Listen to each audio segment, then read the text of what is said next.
fake. Many Chinese Americans are confronting this. The NPR shop has clothing, books, and music for public radio fans of all ages.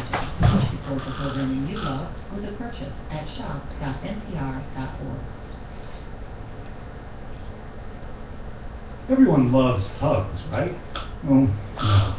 For those of us who aren't fans, Consider how you'd react if you discovered that your last name is fake. Many Chinese Americans are confronting this. Their families came to the United States before World War II, when the Chinese Exclusion Act of 1882 banned Chinese laborers from entering the country. The law, repealed by Congress 70 years ago today, prompted tens of thousands of Chinese to use forged papers to enter the U.S. illegally. Their descendants are still uncovering the truth. Here's NPR's Hanzilo Wong. My name is William Wong. So Wong, is that technically your true family name? It is not. William Wong says even as a child, he knew Wong was his last name on paper only.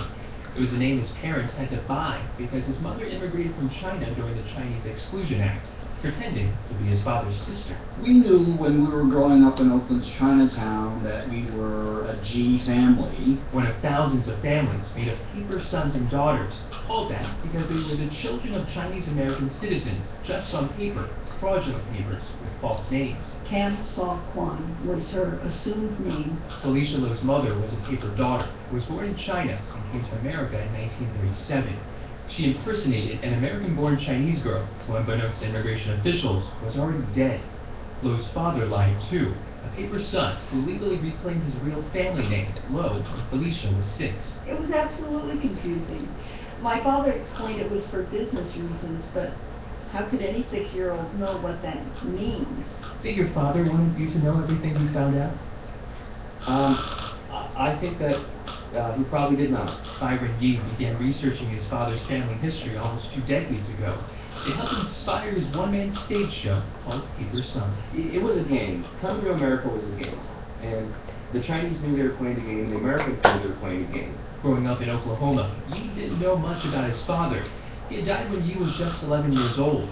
But after piecing together documents from his father's old immigration file, he discovered that his father arrived as a teenager in Boston, where he claimed his eldest brother as his paper father. Some of these things are based in truth and some of these are lies, and I think that's part of why the Chinese never really talked about it, because they don't want to talk about the lies. Lies that for many Chinese immigrants were the key to opening America's golden door, held shut for more than half a century by the Chinese Exclusion Act, the country's first, and so far only, federal law to shut out an immigrant group based on nationality. The tight restrictions against Chinese immigration were finally lifted in 1965. Decades later, many of the descendants of paper sons and daughters are still driven to know the truth, including Felicia Lo. I know for me it's become extraordinarily meaningful just so that I can set the record straight within my own family. William Wong thought he had the record straight until he recently spotted conflicting names in old documents, which led to more questions. He asked his sisters, Are we sure Pop was legal, or was he truly a paper son? the family story, and the story told to immigration officials, was that Wong's father was the real son of a Chinese-American citizen, and that his grandfather was born in San Francisco. Now, even that is suspect. William Wong says he's proud of being a G, so proud that 7 years ago he had the Chinese character tattooed in red on his left bicep. Now at age 72, he's planning to change his name legally to William G. Wong. Hanzilo Wong, no relation, I think. NPR News. It's Morning Edition from NPR.